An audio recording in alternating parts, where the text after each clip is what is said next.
Bax, aşağı. Başdan bir dənə baxın. Bax, deməli nə deyik? A nöqtəsindən xaricdə toxunan O1, O2 mərkəzlidir, düzdürmü? D ortaq toxunanıdır.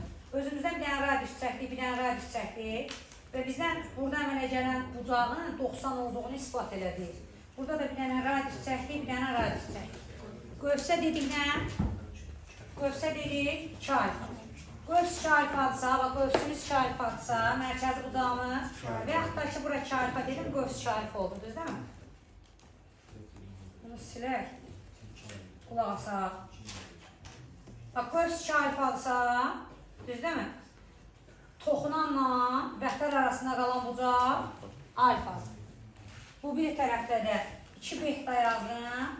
Ora 2 betadırsa, qövsümüz 2 betadır. Toxunanla vəhdlər arasında qalan bucaq da betadır. Düzdürmü? Sonra özümüzdən əlavə bir dənə də beləsinə toxunan çəkdik filan. Toxunan çəkəndən sonra dedik ki, toxunanla vəhdlər arasında qalan bucaq qövsün yarısıdır. Qövs də 2 alfadır, 2 beta daxilına görə.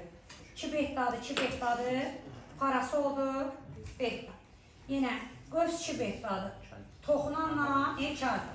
Toxunanla vəhdlər arasında qalan bucaqda 2 alfanın yarısı, yəni alfa. Quşbucağı görürsünüz A, B, C. Quşbucağının daxili bucaqlarının cəmi olmalıdır. 2 alfa ilə 2 betanın cəmdə 180 isə alfa ilə betanın cəmi 90'dır. Bizdən onu sübut eləməyimizi istəyirdi da. Çatır, tez götürər.